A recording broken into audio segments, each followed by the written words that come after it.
예, 시험 치른 거 문제 한번 풀어보도록 하겠습니다. 1번 회계정보 이용 목적이 매입한 회계 주식을 계속 보유할지 매도할지를 결정하는 데 관심이 가장 많은 이해관계자는 누구냐? 이건 바로 주주죠. 주주. 또 다른 말로 투자자라고 해도 되겠습니다. 자, 2번 문제. 기업의 재무제표 중에서 이익에 대한 정보를 제공하는 보고서는 바로 포괄손익계산서가 되겠죠. 자, 3번 문제 보겠습니다. 현대자동차는 상기업, 상품 매매기업 또는 상품 판매기업, 제조기업, 서비스기업 중 어디에 속하는가? 자, 현대자동차는 제조기업에 속하죠. 자, 기업의 언어라고 불리며 이해관계자들이 기업과 관련된 합리적 의사결정을 하기 위한 의사소통 수단이 되는 것은 기업의 언어가 뭐죠? 바로 회계가 되겠습니다. 회계.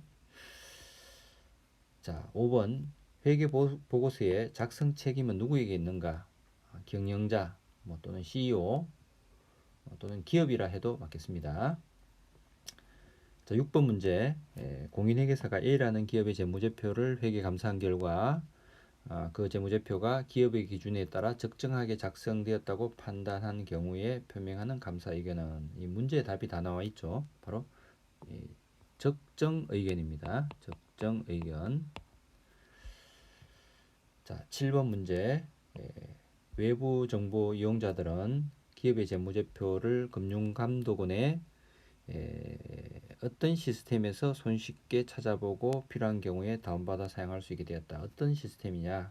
바로 전자공시 시스템이라는 표현을 씁니다. 다트 시스템이라고도 합니다. 다트, 영어로 다트 시스템이라고도 쓰기도 합니다. 자, 그 다음 8번 문제.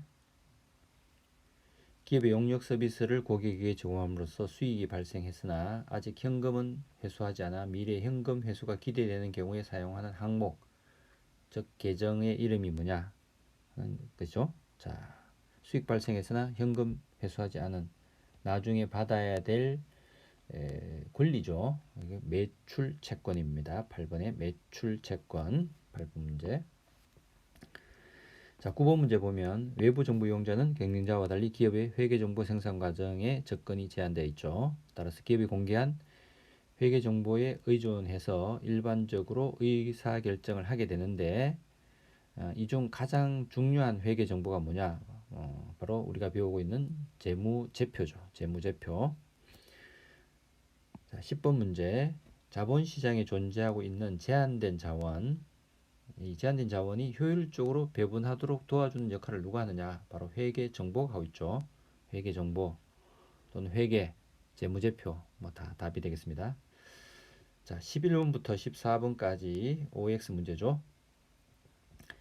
자, 내부 정보 이용자에게 제공되는 회계 정보는 회계 원칙에 따라 작성될 필요가 없다. 자, 여기까지는 맞습니다.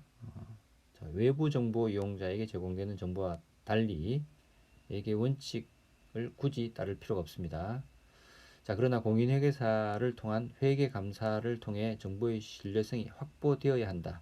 자, 이거는 외부 정보 이용자에게 제공되는 정보에 해당되는 사항이죠. 그래서 틀린 내용입니다. 정답은 틀렸다. 12번 우리나라는 2000년부터 정부기관으로부터 독립된 한국회계기준원에서 회계원칙을 제정하여 재무제표 작성자가 따르도록 이를 강제한다. 자, 제정해서 공표하긴 하지만 강제성을 갖고 있지 않습니다. 회계원칙, 회계기준이라는 것은 강제성을 띄었을 때는 이게 생명력을 잃어버리죠. 재무제표 작성자 그리고 이용자들이 이거를 다수가 이걸 수용했을 때 수용성이 있어야 된다. 받아들일 때 그것이 일반화가 달성되는 거죠. 강제한다고 해서 되는 게 아니라는 겁니다. 법하고 틀린 거죠. 13번 문제. 한국채택국제회계기준 KIFR에서는 영어로 된 국제회계기준을 한국회계기준원에서 번역한 것이다. 이거 맞습니다. 번역했지만 이것을 한국 회계 기준에서 제정해서 공표한 회계 원칙으로 우리가 받아들이고 있습니다. 자, 이걸 번역한다 그래서 번역만 했는데 무슨 제정기관이냐 이렇게 볼 수 있는데, 이 번역하는 작업도 쉬운 일이 아니고 번역만 하는 게 아니라 우리나라 실정에 맞게 이 국제회계 기준을 수정을 합니다. 그래서 여기서 K자를 붙이는 거죠. 한국 채택이라는 표현을 쓰는 이유가 바로 거기에 있습니다. 자, 맞는 표현이고요. 14번 공인 회계사의 외부 감사를 받는 기업들. 자, 어떤 기업들이 받느냐 하는 것은 주식회사의 외부 감사에 관한 법률이 있습니다. 외감법이라고 하는데 이 법률에 외부 감사 대상 기업이 정해져 있죠. 자, 이런 기업들은 재무제표 작성 시에 한국 채택 국제회계 기준을 의무적으로 적용해야 된다라고 되어 있는데 이거 틀린 겁니다. 왜 틀렸느냐? 자, 외부 감사를 받는 기업들 중에 상장 기업도 있고요. 이 상장 기업은 의무적으로 KIFRS를 적용해야 됩니다. 자, 그런데 외부 감사를 받는 기업들 중에서 상장 기업만 있는 건 아닙니다. 비상장 기업도 있죠. 이 비상장 기업은 일반 기업 회계 기준 이거를 GAAP라고 하기도 합니다. 이것을 적용하도록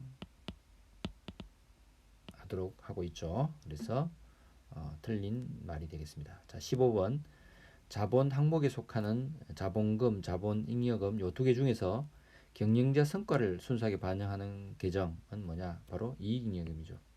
이 자본금은 주주가 출자한 자금이죠. 그것을 나타내는 거죠. 그래서 순수 성과는 이익잉여금이다.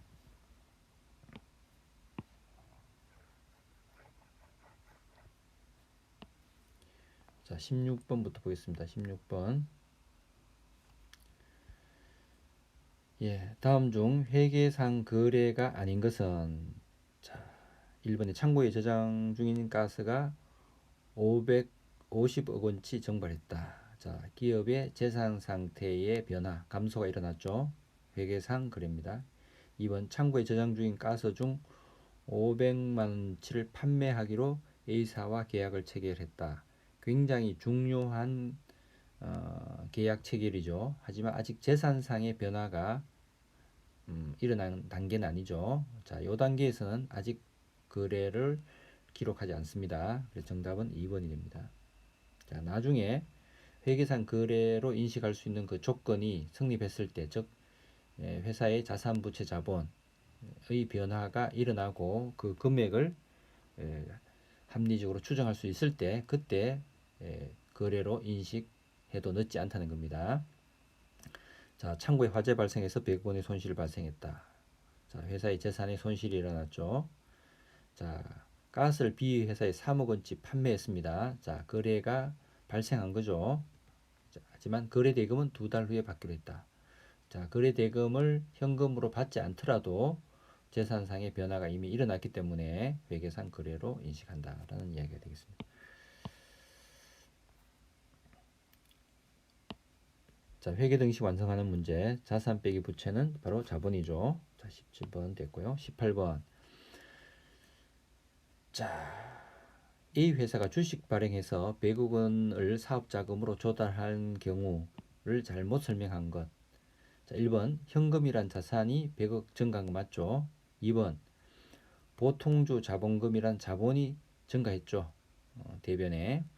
자, 자산과 자본에만 변화가 일어나니까 부채는 영향없고요. 자, A 회사는 주주들에게 주주들로부터 조달한 100억 원을 상환할 책임을 가지고 있다. 자, 이거 틀린 거죠. 부채가 아닙니다.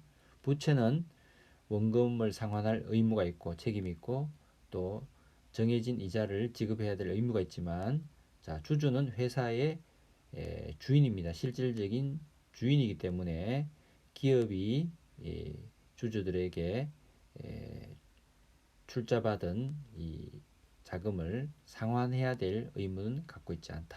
이게 바로 주식의 특징이다. 그죠?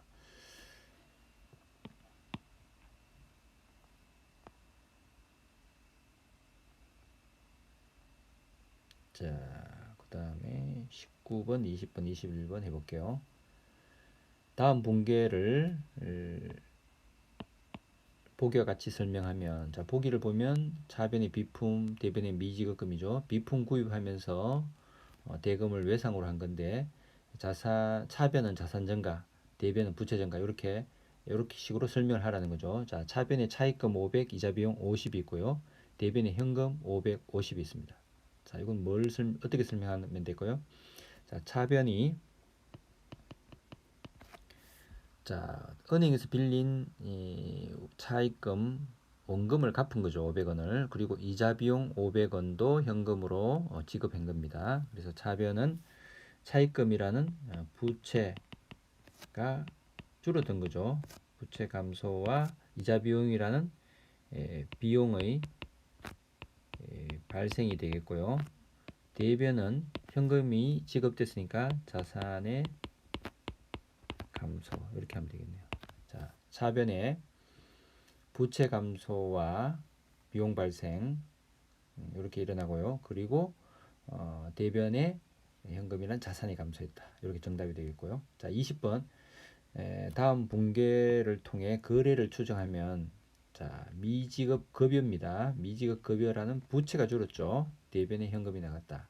자, 종업원들에게 지급하지 못한 급여 100원을 현금으로 지급하다. 이렇게 추정을 하면 되겠습니다. 21번 OX 문제, 각각에 대해서 OX를 하라는 거죠. 자, 1번 미래에 발생할 비용을 미리 지급한 경우는 자산으로 기록할 수 있습니다. 자, 자산으로 기록할 수 있습니다. 이거 맞죠? 자, 맞는 표현입니다. 자산으로 기록했다가 이거를 나중에 발생한 만큼 비용으로 전환시키면 됩니다. 자, 기업의 장부 조직은 서로 일치하기 때문에, 자, 요게 틀린 겁니다. 기업의 장부 조직은 기업의 업종이나 규모나 또는 거래의 형태에 따라서 굉장히 다양합니다. 그래서 기업의 내부 장부 조직까지 일치하진 않습니다. 그래서 비교가 용이하다, 이건 틀린 거고요. 자, 그래서 이거는 틀다 하면 되겠고요. 3번 잔액 시산표를 통해 일정 기간 동안 계정별 증가 금액 및 감소 금액의 총액을 알 수 있다. 자, 이거는 합계 시산표의 이야기입니다. 자, 합계 시산표는 증가 금액도 알 수 있고요. 감소 금액을 알 수 있는데, 단점은 이 증가 금액과 감소 금액의 이 금액은 알 수 있지만 그 차액인 잔액을 알 수 없기 때문에 일반적으로 우리가 합계 잔액 시산표를 가장 많이 사용한다. 그리고 합계 시산표 설명하는 거니까 틀렸고요. 자, 4번 자산과 부채는 유동과 비유 등에서 구분해서 표시할 수 있죠. 할 수 있고 이것을 강제 규정은 아닙니다. 그래서 틀린 거죠. 자, 이렇게 유동과 비유동으로 구분해서 유동, 비유동 구분법을 쓸 수도 있고요. 유동성 순서대로 쭉 적어도 되고요. 반대로 역유동성 순서대로 적어도 됩니다. 자, 우리 국제회계 기준에서는, 자, 이런 구분에 대해서 굉장히 많은 재량권을 기업에 부여하고 있다.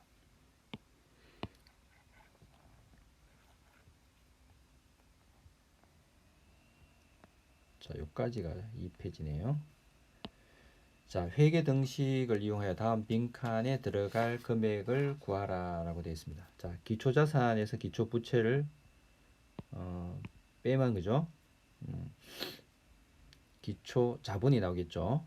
자, 그리고 기말자산에서 기말부채, 요 순서가 바뀌었지만 X 빼기 2000 하면 기말자본이 나오겠고요.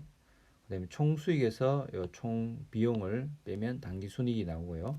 자, 배당금은 주주에게 지급한 거죠. 지급한 거기 때문에 이거는 자본이 줄어드는 겁니다. 자, 그러면 자, 기초자산 빼기 기초부채, 이게 바로 기초자본이죠. 자, 기말자본은 기말자산 빼기 기말부채, 자, 이게 바로 기말자본이고요. 이게 바로 기초 자본이죠. 자, 기초 자본 지금 2,500이죠. 2,500. 이 기말 자본으로 바뀌는 게 두 가지죠. 두 가지인데 첫 번째가 단기 순이익이고요. 총 수익에서 총 비용을 뺀 여기 단기 순이익 요게 1,000원이고요. 플러스 마이너스 배당금 500이죠. 여기 500을 빼면은 x 마이너스 2,000. 자, 이걸 만족시키는 x를 구하면 이 x 금액은 바로 5,000원이 나옵니다. 5,000. 자, 이게 정답이 되겠습니다. 22번.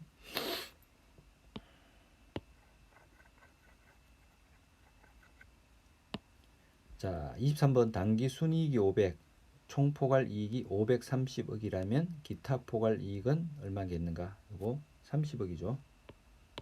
자, 기타 포괄 이익과 단기 순이익을 더하면 이거 두 개를 더하면 총 포괄 이익이 되는 거니까요. 자, 23번까지 했고요.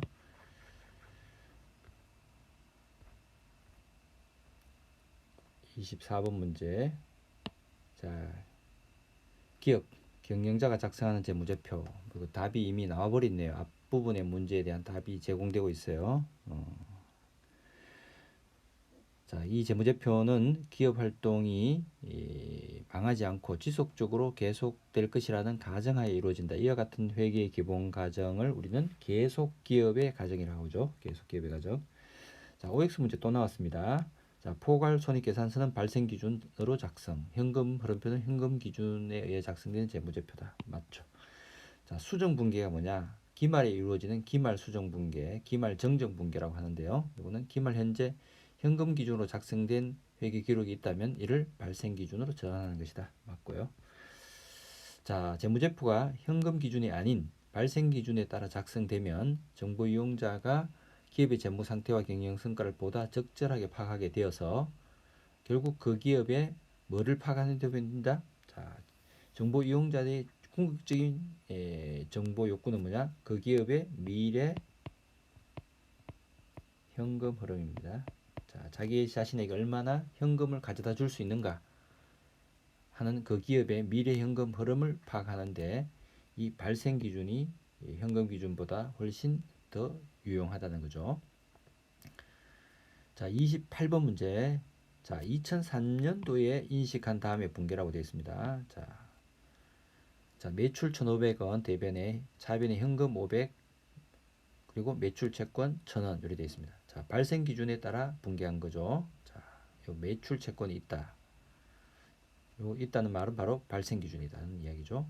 자, 현금 기준에 의하면 2003년의 수익은 현금 수입액만큼이죠. 그래서 매출 수익은 500원 맞고요. 자, 틀린 거 구하는 거니까요. 3번 매출 채권 1,000원 중에서 300원이 2004년 중에 현금 회수되었다. 이렇게 되어 있어요. 자, 그렇다면 이 말은 2003년 중에는 현금 회수가 700원이죠.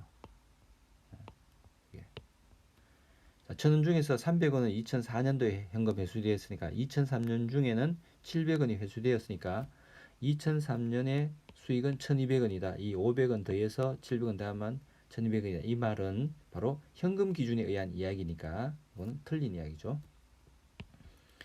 자, 현금이 뭐 500원이 회수되든 또 방금 3번의 경우처럼 700원이 더 회수돼서 1,200원이 회수되든 간에 발생 기준에 의한 매출은 바로 1,500원이 되는 겁니다. 1,500원.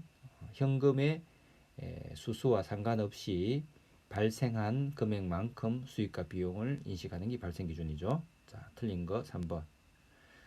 자, 2003년에 매출 채권 현금은 재무상태표 항목이고요. 매출은 포괄손익계산서에 보고된다. 자, 맞는 표현이죠.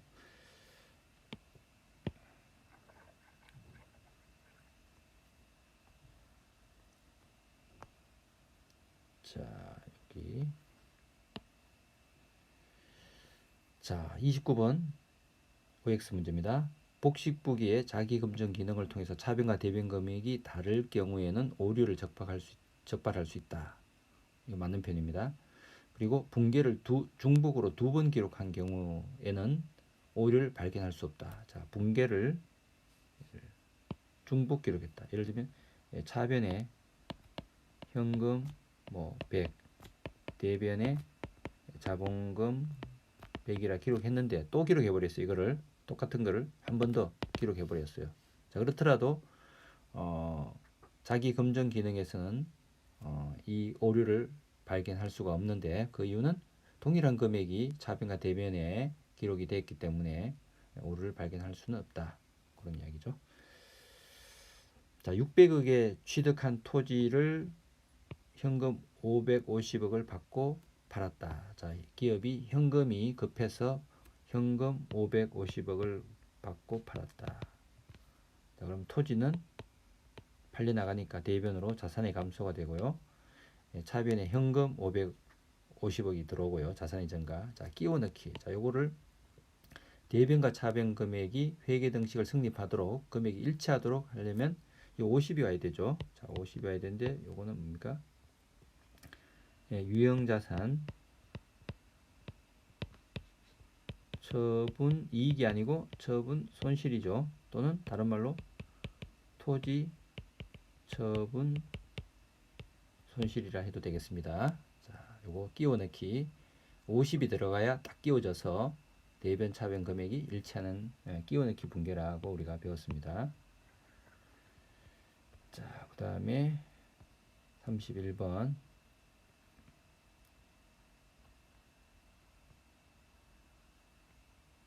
자, 이거 31번 조금 키울게요. 자, 좀 글자가 작아 보이는데요. 다음 총계정 원장을 보고 4월 4일에 붕괴를 추정해라 라고 되어 있습니다. 자, 4월 4일 날짜를 찾아오면 되겠죠. 자, 여기서 뭐 4월 2일, 뭐 4월 29일 뭐 이렇게 나오는데요. 자, 4월 4일 걸 찾으면 여기 있네요. 4월 4일. 미지급 비용과 관련해서 광고 선전비. 자, 똑같은 4월 4일 걸 쭉 내려가면 요게 미지급 비용, 광고 선전비 이렇게 나와 있습니다. 자, 서로 상대 계정을 총계정 원장에 전개하도록 되어 있죠. 자, 역으로 붕괴를 추정하라는 겁니다. 자, 이걸 두 날짜가 일치하게 되는데 4월 4일. 자, 이거를 우리가 갖고 역으로 붕괴를 추정해 보면 광고 선전비가 발생을 했는데 그 대금을 나중에 지급하기로 한 거죠. 그래서 미지급 비용이라는 부채가 이렇게 증가한 거죠. 자, 광고 선전비 10만 원은 또 비용이 발생했고요. 그래서 차변에 광고 선전비 비용이 발생이고요. 미지급 비용 10만 원. 부채의 증가죠. 이거는 부채의 증가. 차변은 비용의 발생. 자, 비용이 발생했지만 그 대금을 나중에 지급하기로 했기 때문에 이런 붕괴와 전기가 이루어진다는 거죠.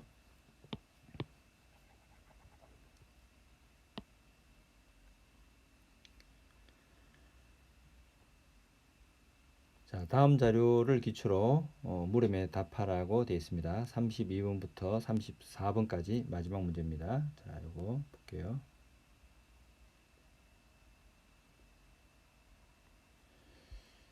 예, 조금 가려지기는 합니다만, 자, 보겠습니다. 자, 이렇게 수정 후 시산표까지 보겠습니다. 자, 위 자료를 통해서 코리아 부동산의 당기 순이익을 계산해라. 당기 순이익. 자, 요거 우리가 많이 했던 거죠. 자, 이렇게 시산표에 윗부분과 아랫부분을 나누라 그랬죠. 자, 이렇게 나누면 윗부분은 재무 상태표가 되고요. 아랫부분은 포괄손익계산서가 되죠. 자, 아랫부분을 갖고 당기 순이익을 계산하면 2200에서 급여 비용부터 해서 임차 비용, 이자 비용, 법인세 비용을 빼면 당기 순이익이 210억이 나오게 됩니다. 자, 위 자료를 통해서 재무 상태표상 자본 총액을 계산하면 얼마냐? 자, 210억과 요 시선표상의 자본 500을 더하면 바로 710억이 재무상태표상의 자본으로 계산이 되는 거죠. 자, 우리가 재무상태표를 한번 만들어 보면 이게 자본금 500이 오고요. 요 210원 바로 이익잉여금이죠. 이익잉여금 210. 그래서 요 두 개가 바로 자본 총계가 됩니다. 자본 둘 다 자본 항목이니까 710이 되는 거죠. 자, 위 자료는 수정 후 시산표인데요. 이를 수정 전 시산표라고 가정을 하라. 이걸 한 이유는 뭡니까? 바로 수정 분계를 해보라는 문제죠. 자, 수정 분계. 자, 가정하고 다음 각각의 물음에 답하라라고 되어 있습니다. 자, 1번 승급 임차료. 자, 색깔을 좀 바꿔볼게요. 자, 승급 임차료 이렇게 기록이 되어 있습니다. 이렇게 승급 임차료로 지금 수정 후 시산표에 보고되고 있는 요 200억 원이 4개월분 임차료. 자, 월 50억이라는 거죠. 그래서 200억 원이 12월 1일에 현금으로 지급된 거예요. 자, 이를 반영한 결산 수정 분계는 자, 현금이 200억이 다 지급되어서 집세를 미리 지급했는데 이게 4개월분이라고 그랬죠. 그러면 통상 우리가 회계 기말이 12월 31일로 우리가 보고 문제를 푸니까요. 별다른 말이 없으면 자, 이런 경우에 결산 수정 분계는 발생한 만큼만 우리가 현금 지급과 상관없이 발생한 만큼만 수익 비용으로 인식하는 거죠. 자, 그러면 승급 임차료가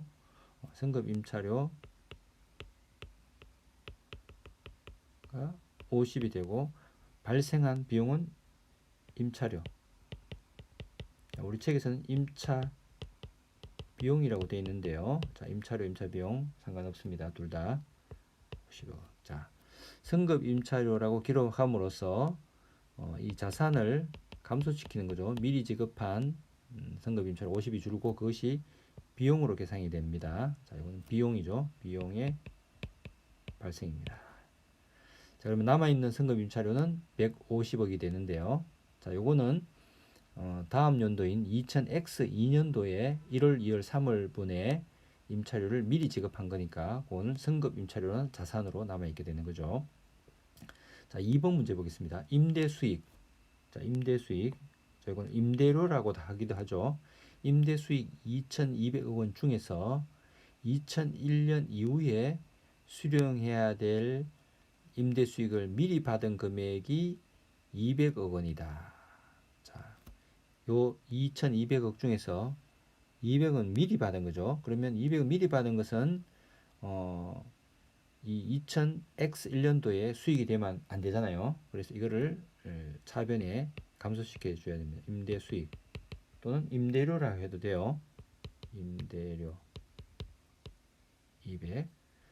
그리고 이거는 선수 임대 수익 또는 선수 수익이라 하면 되겠죠. 선수 수익 200 이렇게 되면 됩니다.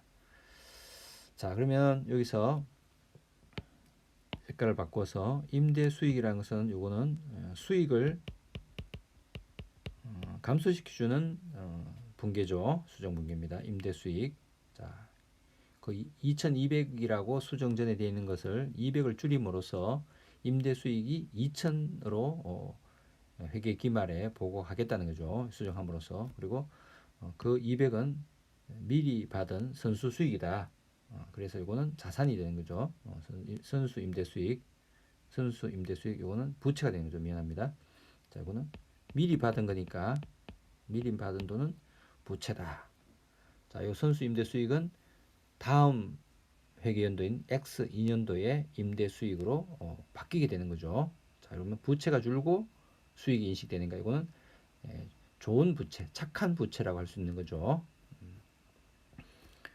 자,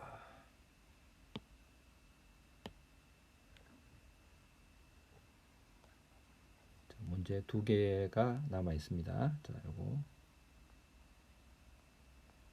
자, 34번 문제, 마지막 문제에서 두 번째. 자, 기말 현재 종업원에게 지급하지 못한 급여가 50억 원이 있다. 자, 이를 반영하라는 거죠. 자, 이 수정 전 시산표로 보고 풀으라 그랬죠. 가정하라 했으니까 이걸 반영하면 수정 후 시산표에서는 여기 반영이 되겠죠. 자, 급여 50. 예, 지급하지 못했으니까 미지급 급여 또는 미지급 비용 50. 자, 급여라는 것은 뭡니까? 이거는 바로 비용의 발생이고요. 자, 미지급 급여 또는 미지급 비용은 부채의 증가가 되겠죠. 이건 부채의 증가. 자, 이렇게 하면 되겠고요. 자, 4번에 2001년 중에 발생한 이자 수익. 자, 이자 수익이 30억 원이 결산이니까 현금으로 받지 않았기 때문에 지금 수령하지 못했다. 자, 그렇다면 이를 반영하라는 거죠. 반영하면 이걸 반영해서 분개를 하게 되면 수정 후 시산표에서는 이게 반영이 된다. 자, 이자 수익 발생을 했으니까 발생주에서 이자 수익 30억. 자, 받지 못했죠. 그러면 미수 수익 30억. 이렇게 하면 되겠습니다. 자, 이자 수익 이거는 수익의 발생이고요. 미수 수익 이거는 자산의 증가죠. 자, 이거 미수 수익을 미수 이자 이렇게 해도 되고요. 또는 미수